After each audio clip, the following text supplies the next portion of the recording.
Ama ben kendimi görmediğimde olmuyor işte. Tamam da işte bu kamera seni çok güzel görüyor. Ben 6 ay önce tüp mide ameliyatı oldum. Evet. Kendimce, kendi yaşadığım süreçle alakalı Evet. bazı soruları cevaplayacağım. Zor günlerim de oldu. Kaç kiloyla girdiniz ameliyata? İlk defa bu kadar insanın karşısına. Şöyle ben... Evet arkadaşlar Merhabalar. merhabalar. Soruları sevgili eşim soracak. Evet. Ben de kendi sürecimle alakalı cevaplayacağım. Yani bu şey değil. Herkes de böyle oluyor. Herkes bunları yaşıyor. Değil. Ben ne yaşadığımı anlatacağım. Baştan uyarayım. Sorularımıza başlıyoruz. Arkadaşlar sizleri Röportaj. seviyoruz tabii ki. Ünlü oldum ya, ben röportaj yapıyorum şu an. Evet. Videoya başlamadan önce beğenmenizi ve abone olmanızı, bildirimleri de açmanızı istiyoruz. Siz varsanız biz de varız. Her şey için teşekkür ederiz. Şimdi evet sorulara başlıyorum. Evet, İlk dinliyorum. önce Hilal Hanım, genel sağlık ve fiziksel durumunuzu öğrenmek istiyoruz. Evet. Yani 6 aylık süreçte genel olarak bir durumu özetlerseniz seviniriz. Durumumu özetleyeyim yoksa sorularla mı ilerleyeyim? Ben şu an çok memnunum durumdan. Evet.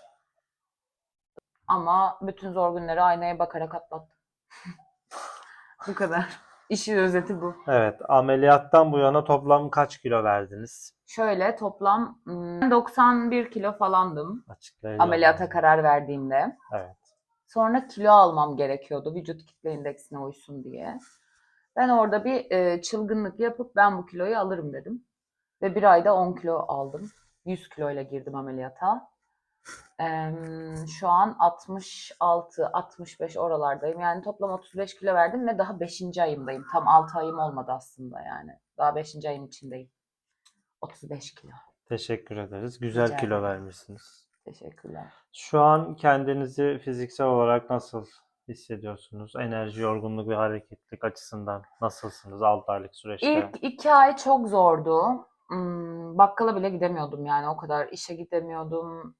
Hatta 3 ay kadar, 3-4 ay kadar. Çünkü halsiz hissediyorsunuz, enerjiniz olmuyor işte. Bence bu biraz psikolojik. Yoksa vücudum yeterli vitamini alıyordu benim. Yani ben protein ağırlıklı beslendiğim için zaten bu kadar kısa sürede bu kadar kiloyu verdim ve sarkmam olmadı. Ama şu an iyiyim. Enerjim yerinde. Yani daha iyiyim. Belki havayla da alakalı olabilir. Ben kışın ameliyat oldum. Sadece yatmak istiyordum yani. Başka hiçbir şey yapmak istemiyordum. Sırtım ağrıyordu sürekli işte. Yürüyünce nefessiz kalıyordum vesaire. Hep uyumak istiyordum gibi gibi şeyler. Ama şu an öyle değilim. Şu an enerjiyim, iyiyim. Peki hangi hastanede oldunuz? Doktorunuzu söylemek ister misiniz? Yani benim doktorum doçent doktor Gökmen Öztürk, Gökmen Hoca. Ben çok araştırdım doktor, hastane vesaire. Herkese mesaj attım. İşte doktor, mesela bir doktor buluyorum, atıyorum adı Ahmet. Ahmet'in sayfasında ona yorum yazmış. İnsanlara bile mesaj attım ben. Gerçekten bu doktorda ameliyat oldunuz mu falan diye, sapık gibiydim biraz. Çünkü o dönemde 2 kişinin tüp mide ameliyatından vefat ettiğini öğrendim. Ben ameliyata karar vermişim ve kilo almışım. Ve bu ameliyata olmak istiyorum ama ölüm haberleri alıyorsun. O yüzden benim önceliğim doktordu. Yani doktorun iyi olması, işte hastanenin çok lüks olmasına vesaire gerek yoktu. Ve benim hastanem öyle aşırı lüks bir hastane değildi. Bahçelievler Özel Aile İstanbul'da, Hastanesi. evet. Alican Klinik diye geçiyor şu an sanırım. Özel Ee, aile hastanesiydi. evet, Özel Aile Hastanesi Alivcan Klinik oldu. Evet. Ama yani zaten hastanede maksimum 2 gün kalıyorsunuz. Önemli olan doktor ve asistanları. Yani çünkü doktorunuz çok yoğun olduğunda asistanlarla muhatap oluyorsunuz. Doktorunuzla muhatap olamıyorsunuz Ekibi, bazen. ekibi çok Evet, önemli. ekip çok Doktorun önemli. ekibi çok Mesela benim önemli. doktorumun asistan doktoru da çok iyi bir Evet. bey. Zaten 4-5 Aynen, kişilik bir ekibi var. hep Aynen. hep onunla muhatap oldum ben işte ameliyat sonrası süreçte vesaire. Ne zaman isterseniz cevap veriyorlar Aslında her bizim şeye. doktorumuz o aslında. Hani Aynen, sadece doğru. Gökmen ameliyatı, Hoca ameliyatımı yaptı cerrahi ve ön müdahaleyi o görüşmeyi yaptı. Gökmen Hoca ile yaptım. Gökmen Hoca da çok iyi bir doktor ama. Yani o kadar rahat ki sanki şey, böyle burnumdan kıl aldırmaya gitmişim gibiydi Çünkü kendi de o süreç. ameliyat Evet, olmuş kendisi de bu ameliyat başta. olmuş. Şeker hastalığı olduğu için öyle dedi. Evet. Çok kilosundan dolayı Evet, değil ama peki herhangi bir ağrı, rahatsızlık ya da sindirim sorunu yaşadınız mı? yaşadım. Tabii ki yaşadım. Bağırsak sindirim problemi Ne yaşıyorsun. yediğinizde, bir şey yediğinizde mi yaşadınız? Hayır, bir şey yemekle alakası yok bence. Çünkü ya 30 yaşındayım ben. 30 yıldır süregelen bir beslenmem var. ve o beslenmen hop bir anda değişiyor. Yani vücut bir diyor ki ne oluyor ya Hilal? Hilal'cim bunlar değildi bizim vücudumuza girenler. Hani hamburger, pizza nerede diyor. Sonra sen ama protein sütü yolluyorsun. Bağırsakta bir şaşkınlığa uğruyor tabii ki doğal olarak. Kesinlikle. Yaşadım. Sindirim sorunu da yaşadım. Ya başka şeyler de süre geliyor peşinden. İşte benim böbreğimde taş vardı mesela az su tükettiğim için onunla alakalı sorun yaşadım. Ağrı şöyle ilk zamanlar bir yudum fazla su içseniz hemen gaz sancısı gibi sırtınıza bir ağrı saplanıyor falan bunlar yaşanıyor. Ama ilk 2 ay sonra o da normale dönüyor. Takviye gıdalarla ve doktorlarınızın desteğiyle normale dönüyor her şey. Günlük su tüketimin nasıl? Ben hala az Genel içiyorum. anlamda. Ben ama hep böyleydim ya. Ben ameliyattan önce de su tüketebilen birisi çok değilim. Yazın sadece suyu çok tüketiyorum çoğu insan gibi. Gözümün önüne de soksam o suyu içemiyorum. Ve ilk zamanlar şey oluyorsun, beslenme düzenin hani sıvı katı ayrımı yapman lazım. Ay şimdi su içsem yemeğimi mi yemem acaba falan oluyorsun. Bir o da onun da bir oturması gerek. Şu an o da normal mesela. Su tüketimim bence şu an iyi ama ilk zamanlar çok sorun yaşadım. Ağız içimde yaralar falan çıktı su tüketimi azlığından. Su içmemiz gerekiyor. Tabii Genel ki. En anlamda önemli şey herkesin suyu içmesi tüketmek gerekiyor. yani bu Suyu süreçte. çok tüketmemiz gerekiyor. Hele ki yaz aylarında. Bütün vitamin eksiklikleri falan suyla alakalı çıkıyormuş. Öyle dediler. Düzenli doktor veya diyetisyen kontrollerine gidiyor musun? Ben ilk 3 ay özellikle, şu an 5. ayımdayım. Biraz gevşeme var tabii ki ama ilk 3 ay hiç kimsenin hiçbir sözünden çıkmadım. Yani doktorumun sözünden çıkmadım. İşte ne almam gerekiyorsa aldım, hangi vitamini kullanmam gerekiyorsa kullandım. İşte şu kadar yürü dedi, o kadar yürüdüm vesaire. Ama sonradan böyle bir şey oldum biraz. Rahata taktım. Şöyle rahata taktım. Yine doktorumun dediklerinden çıkmamaya çalışıyorum. Ama biraz da nefis ve kendi hayatımız yani işte o yüzden biraz şirazen kayıyor. Ama gidiyorum. 2 Tabii. aydır diyetisyen kontrolüne gitmiyorum ama şöyle o da. Çünkü 3. ayda son kanınızı veriyorsunuz. 6. ayda vereceğim şimdi kan tahlillerimi tekrar. Kan tahlili yaptırmadan hani sadece kilo kontrolü için o kadar yolu gitmeye gerek görmüyorum. Diyetisyenime uzaktan söylüyorum. Yine onun kontrolünde ilerliyorum. Sadece onun yanına gitmiyorum o kadar. Peki beslenme ve yeme alışkanlıklarına En geçiyoruz. sevdiğim. Evet, öğün düzeniniz nasıl? Kaç günde, ya günde kaç öğün tüketiyorsun? Günde 6 öğün toplam. 3 ara, 3 ana öğün olarak. Evet. Ben çalıştığım için benim için çok hafta içi daha kolay besleniyorum bu arada. Hafta sonu zor oluyor. Çünkü hafta sonu uyanmak istiyorum. Oy pardon, uyumak istiyorum. Kahvaltım falan gecikiyor. Ama hafta içi düzenimi anlatayım. Sabah kahvaltımı mutlaka yanımda götürüyorum. Evet. Çünkü ben uyanır uyanmaz kahvaltı yapabilen birisi değilim. Kahvaltıma götürüyorum. Sonra 2,5 saat arasında beslenmen gerekiyor. Yani benim her 2,5 saatte bir vücuduma bir besin almam gerekiyor. Ve bu besin tabii ki diyetisyenin verdiği listeye göre bir besin. Öyle kafana göre değil. Ara öğünlerinde bazen kuru yemiş yiyorsun, bazen kefir içiyorsun, bazen yoğurt vesaire öyle şeyler. Hani ara öğün herkes bilir zaten az çok küçücük bir diyet aşamasından bile geçtiyseniz 6 öğün beslenme, 3'ü ara öğündür. Ana öğünlerimde işte ilk zamanlar yarım köfte yiyebiliyordum. Şu an 2,5 köfte falan yiyebiliyorum. Evet. Şu an iyiyim. Yani yine hala ben protein ağırlıklı besleniyorum. Peki akabininde gelen bir soru daha. Hangi yiyecekleri tolere edemiyorsun ya da kaçınıyorsun? Sana sıkıntı yaratan yiyecekler Benim oldu mu ya da bunu da Ben bu ekleyelim. konuda ya çok şanslıyım. Ya hatta bazen böyle oturup şey düşündüm. Ulan benim midemi almamış olabilirler mi? Yani ben Evet. acaba psikolojik olarak mı zayıflıyorum? Bunlar benim midemi almadılar mı falan oldum. Çünkü çok şükür ben hiçbir yiyecekte sıkıntı yaşamadım balık hariç. Balığı da çok severim. İlk yediğimde kusturmadı. Balığa selam. Balığa selam. İlk yediğimde asla midemi rahatsız etmedi ama ikinci yediğimde rahatsız etti ve ton balığı mesela ilk süreçlerde de yiyordum. Sıkıntı olmuyordu ama geçen yediğimde midem tolere etmedi mesela. Demek ki balıktan biraz benim uzak durmam gerekiyor. Ama onun dışında et, ciğer yani ben her şeyi tolere etti benim midem. Yani hiçbir şeyde midem rahatsız Evet. olmadı. Bunun sebebini çok küçük bir dipnot geçiyorum. Bu tamamen kişiye göre değişiyor. Benim mesela bir arkadaşım atıyorum eti asla hala 2 senelik ameliyatlı mesela hala eti sindiremediğini söyleyen var. İşte tavuğu hala sindiremediğini söyleyen var. Ben bu konuda çok şanslıyım. Sadece bence benim fikrimce bunu bana kimse söylemedi. Durmam gereken yeri bildiğim için. Yani oturup ben işte 5 parça et yesem bence benimki de sıkıntı çıkarır ama ben 3'te zaten hissediyorum şurada o yememen artık ilacım dur diyor. Orada duruyorum ve midem rahatsız olmuyor. Bu kadar bence. Evet. Teşekkür ederiz. Rica Devam ederim. ediyoruz. Karbonhidrat veya şeker tüketimin nasıl? Kötü.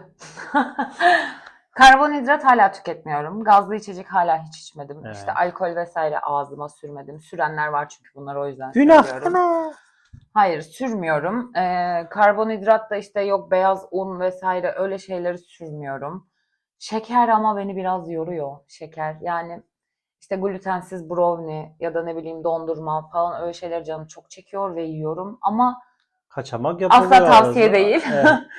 Benim midem bunu tolere ettiği için ve ben kendimi Sorun tanıdığım, bildiğim yaşamadın. için ve ben kilomla alakalı şu an okey olduğum için artık hani zaten yediğim işte önceden 8 dilim baklava ise şu an baklavanın yarısını daha ilk defa yedim bu ay.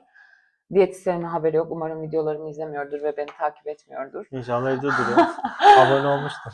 Ama şekerde sorun yaşıyorum. Tatlı isteğinde sorun yaşıyorum. Çünkü nefsinizi aldırmıyorsunuz arkadaşlar. Midenizi aldırıyorsunuz.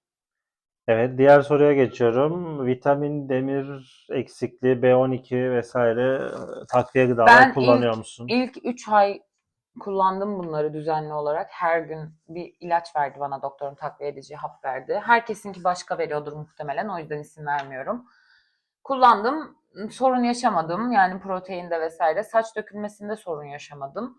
Ama sonra hapı bıraktıktan sonra sanırım biraz eksik kaldı. Bilmiyorum bazı şeyler. Bu süreci de herkes yaşıyormuş. Ben çok araştırdığım için biliyorum. Şu anda sadece saç dökülmem olduğu için işte selenyum, biyotin, magnezyum karışımlı bir takviye edici hap kullanıyorum. Evet. Şimdi diğer bir Bir tane kategoriye soruyu atladın. geçiyoruz.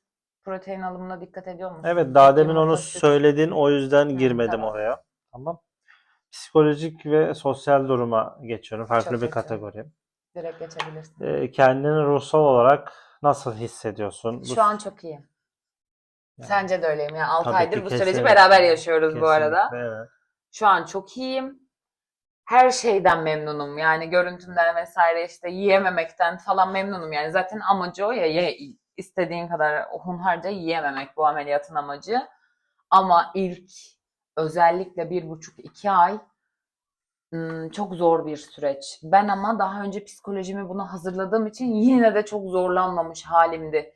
Yani bu süreçle alakalı hiçbir fikri olmayan, asla işte sadece ben çok yemek yiyorum, gideceğim ameliyat olacağım diyen birisi çok zor atlatır o Evet, ne süreçleri. yazık ki. Çünkü ben ilk baklava gördüğümde ağladım mesela yiyemiyorum diye. Yani mutfakta bayağı ağladım. Yani Ama bildiğiniz. yiyemiyorsun. Ha, Yani yememen gerekiyor. 3. ayım falandı sanırım o Ama zaman. yememen gerekiyor Evet işte. yiyememen gerekiyor. Çünkü yememek için bu süreçleri Çünkü çekiyorsun ara öğün zaten. onu yersen ara öğün olarak o olmaz, Ara öğün falan imkansız. yok. 3. Hayır, ayda direkt vücuduna şekeri direkt işte, sokamazsın şerbeti. o Öyle bir zaman niye lüksün yok. ameliyat olup Dondurmaya zor izin alıyorsun ameliyat yani. olup o acıyı, o şeyleri nasıl katlandın? Evet. Neden katlandın? Niye Evet bıçak öyle altına olur. yattın? Aynen öyle. Yani bunların Kesinlikle. hepsini kendince Kesinlikle. kesinlikle kendini Çok hazır olman hazırlaman lazım. lazım. Yiyemeyeceksin. Yani Ya bitti, nokta. istesen de O yiyemeyeceksin. yüzden net bir karar vermen lazım kesinlikle. Evet. Psikolojik danışmanlık alanlar falan da oluyor bu arada bu Kırmızı bir süreçte. çizgi.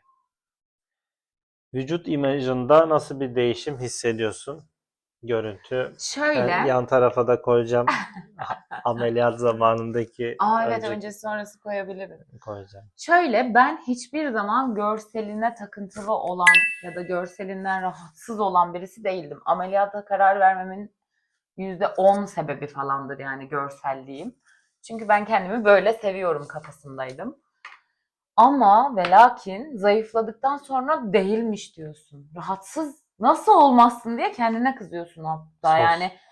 Yani çünkü nefes alman da zorlaşıyor, işte yürüyüş yapman zorlaşıyor, istediğin kıyafeti giyemiyorsun, istediğin şeyleri alamıyorsun, istediğin gibi rahat hareket Evet. edemiyorsun. Uyku bile o kadar fark ediyor ki zayıfladıktan sonraki uyku, kiloluykenki uyku. Evet, araya ufak bir gireceğim. Eşimin vertigosu ve migreni vardı. Yani var. Hala var. Hala var Bunlar ama sendrom. bunları daha da Azaldı. azaldı. Çok azaldı. Yani bu bunu tetikliyor. Kilo gerçekten her şeyi tetikliyor. Yani Evet. buna kesinlikle e, biz Ya ben 6 yaşadık aydır birebir 6 yani. aydır 2 kere falan migrenim tutmuştur ya. Hap kullanmıyorum, hiçbir şey kullanmıyorum. Ben zaten bu sürece girme sebebim Migren ya. benim sağlık ocağı doktorumuz çok iyidir sağ olsun. Sağlık ocağı doktoruna kan tahlili verdim. Ve bizim genetiklerde şeker hastalığı, işte ortopedik hastalıklar, kalp hastalıkları falan çok olduğu için bana dedi ki bu beslenme düzeniyle devam edersen 1 sene sonra raporlu ilaçların olur. Şeker ilacın, işte tansiyon ilacın vesaire. Ben de ilaç kullanmaktan nefret eden birisiyim. Dedim ki bu böyle gitmez kardeşim. Benim ameliyat olmamın %90 sebebi buydu. Ama sonra görseli görünce dedim ki ulan keşke olsaymışım.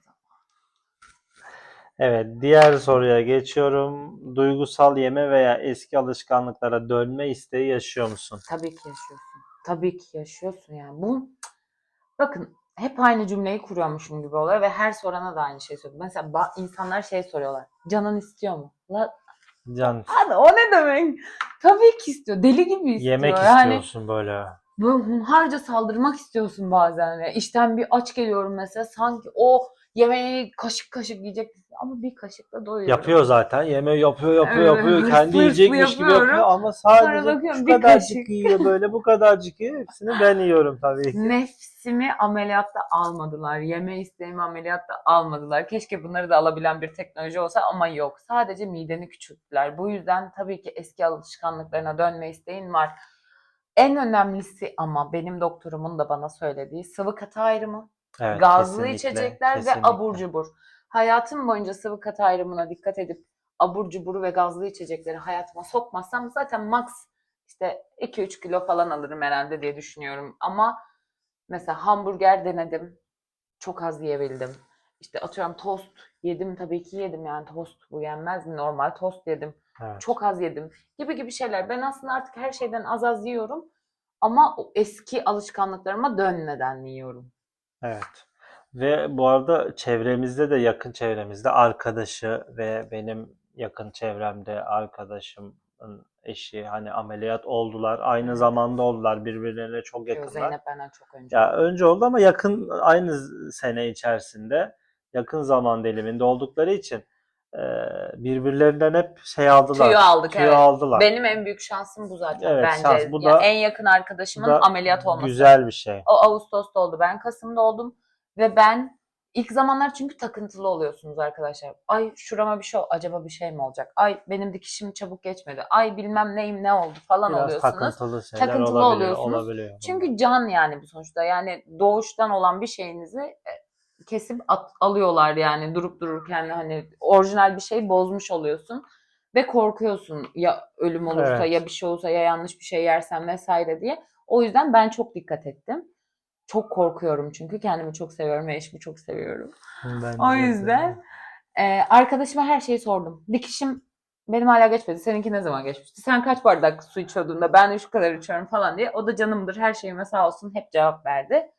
O yüzden iyi bir şey. Evet. Etrafınızda olmuş birisinin olması. Evet. Şimdi diğer bir kategoriye geçiyoruz. Yeni bir soru. Yaşam tarzı ve aktiviteni soracağım. Spor benim yani. Spor ya da Aktivite. egzersiz yapıyor musun? Yapıyorsan neler yapıyorsun? Yapmıyorum. İlk zamanlar yaptım. Yürüyüş yaptım. Eve yürüyüş bantları falan aldık. Böyle bir Bisiklet hararetli aldık, hararetli. aldık. İşte yok met aldık. İşte İp 2 atlama. tane dumbbell aldık falan. Minderler ve falan filan. Kaç kere kullandım? Toplasan 10. Sonra bana diyetisyenim spora başlaman lazım artık dedi. Dedim ki tamam başlayacağım. Sonra pilatese başladım. Sarmadı ya. Yani beni spor sarmıyor ya. Yani Şöyle arkadaşım olsa ve aktivite gibi beraber gidip eğlenip hani goy goyumuzu yapıp sporumuzu yapıp gelsek giderim. Benim daha önce spor geçmişim var çünkü ben karateye de gitmişliğim var, işte zumba yapmışlığım var, spor salonu, kardiyo var, hepsi var, pilates var ama burada beni arkadaşsızlık bence cezbetmiyor spor konusunda. Yani arkadaşım olsa evet. giderim. Peki Gitmiyorum. günlük hareketliliğinde bir değişiklik oldu mu? Tabii daha aktifsin. Yani şöyle daha az yoruluyorsun zayıf olduğun için. Ve Daha daha aktifsin. Daha hemen böyle hadi evet. Daha çok yapıyorsun. işlerini hızlı Aynen hallediyorsun. aynen. Seriliğin Aynen. yani o hareketliliğin Ben zaten yorulman seri daha bir az olur insanım yüksek bir ihtimal normalde. daha az yorulursun Evet. hani. Ben zaten çok seri bir insan normalde. Çok Hiperaktifsin aynen zaten. hiperaktifim. Çok durabilen birisi değilim. O kadar hiperaktiflikle o kiloyu nasıl aldın diye sorarlar adama. İşte nasıl Tam yediysek. şey olmuş işte. Aynen Gelir karnım. gideri Gelir fazla olmuş orada. Ama şu an iyiyim. Ben hala hiperaktifim. O zaman işte yarım saatte bir mola veriyorsam iş yaparken şu an 1 saat, 1,5 saat benim için ideal. Uykun düzenli mi peki? Düzenin Daha günlüğü düzenli. nasıl oldu? Uykum daha düzenli. Eskiden gece uyuyamazdım, sabah kalkamazdım. Biraz da çalışmadığım için de belki ama yine de çalışırken de ben öyleydim hatırlarsan. Sakarya'dayken de gece Evet. uyuyamıyordum falan filan. Çünkü arkadaşlar yani işte atıyorum 10'da canınız tost çekiyor. Kalkıp tost yapıyorsun. Bu kadar falan yarım ekmek tost yiyorsun ve yatıyorsun. Nasıl uyuyabilirsin ya o ağırlıkla? Yani nefes alamıyorsun ki nasıl uyuyabilirsin yani? Evet. Şu an 11.30 dedin mi 12 dedin mi en geç uyurum. Sabah Dün işime akşam ne kalkarım oldu? giderim. Gece Bu bilgiyi 12.30'da vermeseydin ya, keşke. gece 12.30'da gittik. Canım köfte ekmek Köfte çekti. ekmek İlk defa oldu ama böyle bir şey. Gece canım bir şey çekti. Karavanda bir tane yarım Ama ekmek. ne kadar Çok yedim? az. Yarım. 3 Çok ısırık az. Hani aldım. ama 3 köfte yemişindir aradan. Hayır. 3 ısırık aldım. 3 ısırıkta köfteleri yedin sonuçta. Köfteyi tek ısırıkta nasıl Tamam yiyeceğim? olsun. Neyse geçiyoruz. Evet arkadaşlar. İş veya günlük rutinlerinde ameliyattan sonra fark ettiğin değişiklikler oldu mu? Yani Uğur abicim. Şöyle ben çok devamsızlık yapan birisi değildim iş yerinde. Yapmam yani çok sevmem o işleri. Yaptığım zamanlarda olur. Hastaysam gitmem. Benim için en değerli şey benim. İş yeri değil yani. Ben o kafalarda birisiyim. Kötü mü bilmiyorum. Tavsiye değildir yine. Ameliyattan önce neredeyse hiç devamsızlığım yoktu. Ameliyattan sonra halsizlik vesaire bu süreçler olduğu için işe bazen zor gittim. Hatta gitmedim. Yani mesela işte sindirim sorunu yüzünden 3 gün rapor almışlığım var ya. O kadar kötü durumlardaydım. İşte mide problemleri yüzünden işe gidemediğim günler oldu. Ama şu an normalim. Yani bir de şu an arabayla gidip geliyorum. O da etken tabii. Metro değil. Metroya çünkü yürümek ölüm, binmek ölüm, gitmek ölüm. Şu an iyiyim. İş yerinde de aktivite olarak ben zaten masa başı çalışıyorum. Muhasebe. Daha rahatım ama. Genel olarak daha rahatım. evet. Yeni bir kategoriye geçiyoruz. Gelecek planları ve hedeflerle ilgili. Hedef kilona ne kadar Ben aldın? hedef kilondayım bence bana göre. Yani ben mesela geçen sene Mart gibi falan biz eşimle bir iddiaya girmiştik. Ben diyet vesaire konusunda kendimi gazlamıştım. Diyet yapacaktım ve spor yapacaktım. Sonra insülin direnci, tiroid işleri çıkınca ameliyat oldum. Evet. Ben o zaman demiştim ki seneye Nisan'da 70'in altına düşeceğim. Sen de göreceksin. Bu ameliyatla oldu, diyetle oldu vesaire fark etmez. Düştüm mü? Düştüm. Şu an 66 kilolardayım. Benim zaten hedefim 62 falan yani. Ben şu an rahatım. Bu da yavaş yavaş gidecek bir kilo. Son kilolarınız çok yavaş gidiyor, duruyor vesaire. O Tabii yüzden ben iyiyim. herkes de değişiyor bu Herkes ama. de değişiyor. Yani Evet yani bazısının hedef kilosu 50 mesela. Benim değil. Ben memnunum halimden. eşit 50'lere bir düşmek de istemiyorum. fiziken eşit verdin sen. Evet ben Yani herkes hani vücut tipi olarak her yerinden eşit kilo miktarı alan, her bu yerinden eşit önemli. veren birisiyim. Armut bir vücudum yok benim ya da işte elma ne deniyorsa o vücut tiplerine. Ben her yerden alıyorum, her yerden kilo veriyorum. O yüzden ben memnunum şu an kendimden. Yani şu an ben 38 beden giyiyorum. 66 kilo birinin de 38 giyiyor olması çok normal değil bu arada. Benim ama vücudum biraz öyle bir vücut. O yüzden memnunum. Evet, kendin için belirlediğin yeni sağlık hedeflerin var mı? Ya varsa Hayatım boyunca neler? gazlı içeceği hayatıma sokmamak. Tek sağlık hedefim bu. Çok zor olacak biliyorum. Yaz geliyor Benim çünkü. için de zor olacak. Evet. Benim için daha çok zor olacak. İçiyorsun ama yanımda bazen. Şimdi sen de İçiyorum duygu ama hiç sömürüsü yapma. istemiyor. Ya canı çekiyor tabii Çok ki. çekiyor. Çekiyormuş. Çok çekiyor. Yani Çok çekiyor. ben Çok eşimle aşırı. tanışmadan önce yemeğin yanında içecek içen birisi değildim. İşte kola falan çok hayatımda olan şeyler değildi bunlar benim yani. Biz evimize kola çok alan insanlar değildik vesaire. Kola Turka. Ayrandım ben yani. Ayrandan hallice. O da işte bir şey varsa ayranlı yani köfte ayran falan. Beni kolaya bir alıştırdı. Ya bunun bence senin yüzünden kola. Soğuk için. Kola alışkanlığım benim kesinlikle Murat sayesinde oldu. Ve Bence şu an yorumlarda soralım. Özlem sözünü kestim. Sizce arkadaşlar yorumlarda yazabilirsiniz.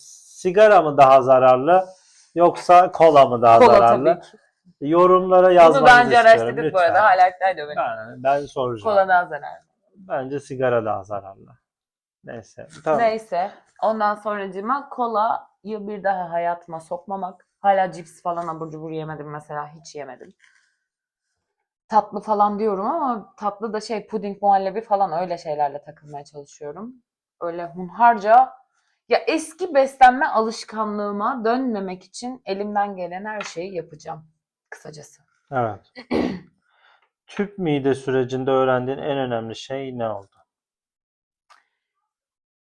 nasıl kurayım bu cümleyi? Yani 40 dünya bir araya gelse insanın kendisine yapacağı zararı başkası yapamazmış Evet. arkadaşlar. Çok güzel bir cevap. Yani ben niye kendime bunu Alkış. yapmışım? Niye o kadar yemek yemişim? Niye o kadar abur cubur yemişim? Ama çok güzelmiş. Tüp mide. Yemişsin. Hepsi tadı çok güzelmiş. Evet İnsana ama hep şu öyle anda da şey güzel geliyor. ve bir tane yediğinde de aynı hazzı alıyorsun. 15 tane yediğinde de aynı hazzı alıyorsun. Yani bir dilim baklava ile 20 dilimin arasında hiçbir Ama işte fark yok. insan beyni o kadar Durman değişik ki bir lazım. tane aldıktan sonra o haz Aç devam gözlülük. ediyor. Aç gözlülük. Tamamen aç gözlülük. Aç gözlülükmüş. İnsanoğlu olarak çok aç gözlüymüşüz. Tüp mide süreci bana bunu öğretti. Zaten bir tane yediğinde de okey, bitti. Ne gerek var yani? Ya Ne gerek var? biz şu kadar falan büyüklükte hamburger ekmekleri var ya hani kocaman olanlar. Onlardan 2 tane yiyorduk, 2'şer tane yiyorduk. Ya doyuyorsun. Niye ikinciyi yiyorsun? Aç gözlüsün çünkü. Doğru. İradesizlik. Evet, son sorumuza geçiyorum. Başkalarına bu süreci tavsiye eder misin? 6 aylık sürecinde bana bunu özetler misin? Şöyle, Tavsiye eder misin? diyet ve sporla kilo vermek zor, tüp mideyle kilo vermek kolay diye bir algı var. Bence kesinlikle tam tersi. Çünkü diyet ve spor da yaptım ben. O süreçlerim de oldu. Hiç olmadan tüp mideye karar verilmemeli zaten. Diyet ve sporda şöyle oluyor. Canım istedi, yerim. Yani beni tutan, durduran hiçbir şey ve hiç kimse yok. Sadece kendim ve kendi iradem karar Tabii ki. veriyor buna. Ama tüp midede öyle değil arkadaşlar. İsteseniz de yani hunharca ağlasanız da, geberseniz Zaten de ağlıyorsunuz, psikolojik evet, zorlarınız oluyor. yiyemiyorsun. Bitti. Evet, Yani yiyemiyorsun. Ve bence tüp mide şöyle kişilere tavsiye edilmeli. İradene sahip çıkabileceğine inanıyorsan. Çünkü eğer iradene sahip çıkmazsan, işte atıyorum miktarı arttırırsan ya da vitaminlerini doğru almazsan ya da işte o süreçte evet. çok şirazeni kaydırırsan başına gerçekten büyük işler gelebilir. Eğer kendine güveniyorsan ve çok araştırdıysan kesinlikle araştırılmalı. Herkes araştırmalı. Çünkü herkesin bünyesi, iradesi, midesi, hayatı, yaşam tarzı, beslen her şey farklı. Hepimiz birbirimizden Kesinlikle. farklıyız. Ve benim sana söylediğim şeyler belki sana uymayacak. Evet, Belki işte kesinlikle. ya bu diyetisyenlerde bile farklı. Benim arkadaşımın diyetisyeni 3. haftada kısır yemesine izin verdi mesela. Evet. Benimki ben çorbayı 3. haftada geçtim. Yani benim Yani diyetisyenim çok doktordan doktora da başkaydı. fark Evet. ediyor. Diyetisyen fark ediyor zaten hani. Mesela kan sulandırıcı iğne çoğu doktor 10 gün veriyor maksimum. Benim doktorum 20 gün kullandırdı Evet. bana yani. 20 gün kullanacaksın dedi. Ben böyle istiyorum dedi ve o kadar korkuyorsun ki kullanmak zorundasın ya bir şey olursa diye düşündüğün için. Tavsiye ederim. Bilinçli olan kişilere tavsiye ederim. Yani bu şey şımarıklıktan işte ya benim bir 15-20 kilo fazlam var gideyim bir mide ameliyatı olayım değil Yok değil. kesinlikle. Kesinlikle. Gerçekten Bıçak işte altına yatıyorsunuz evet sonra. gerçekten zor dönemlerdeyseniz işte vücudunuzdan memnun değilseniz, sağlığınızdan memnun değilseniz çok araştırarak doğru doktoru bularak olunabilir. Ben kimseye ol demem, olma da demem. Ben olduğum için çok mutluyum. Keşke Evet. daha önce olsaymışım. Hatta öyle düşünüyorum yani niye bu kadar geciktirmişim bunu diye düşünüyorum. Evet. Ama yaşla da biraz alakalı işte 30'dan sonra Olabilir. kilo verme metabolizma yavaşlıyor vesaire işte sağlık problemleri çıkmaya başlıyor ya yavaş yavaş onunla da alakalı. O yüzden ben tavsiye ederim.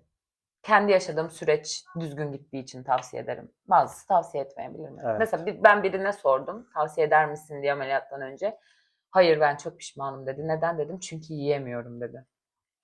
Niye Zaten ama? yiyemeyeceksin. Onun için ameliyat Bunun oldu için ya. ameliyat oluyorsun. Yani bunu bilerek ameliyat olun mümkünse. Yiyeceğinizi Evet. düşünmeyin. Evet Bu kadar. arkadaşlar. Teşekkür Rica ediyoruz ediyorum. Hilal Hanım'a. Bugün bize kendi süreciyle alakalı tüp mide konusuyla alakalı bize yardımcı olduğu için. Naçizane kendi yaşadığım Yani süreçler. teşekkür ediyoruz. Bu Ben de vid teşekkür ederim evet, sorularınız bu için Murat Bey. videoyu izlediğiniz için, buraya kadar izlediyseniz teşekkür Teşekkür ederiz. ederiz. Beğenmenizi, abone olmanızı ve yorum yapmanızı istiyoruz. Hala Başka arkasında da sorularınız varsa tabii ki yazabilirsiniz, cevaplarım. kesinlikle, kesinlikle YouTube'dan olur, Instagram'dan olur Sosyal yazabilirsin. medyada bu Evet, arada yazıyor evet, birkaç kişiyle evet, hala konuşuyoruz. O da sürecini anlatıyor, ben de anlatıyorum. Falan evet. böyle şeyler güzel oluyor yani Evet. yazabilirsiniz. Sıkıntı Yani yok. Bakarız duruma göre tekrardan 6. ay ve 1. sene bir 6 Tabii, ay evet. sonra da video çekeriz. Bakalım bir sene sonra aynı düşüncelerde miyim? Evet, Allah'ım. inşallah. Hala tam hamburgeri bitiremiyorum diye ağlıyor muyum, ne oluyor? Bakalım. Sizleri seviyoruz. İzlediğiniz için teşekkür ederiz. Kendinize iyi bakın. Görüşmek üzere. Kapat.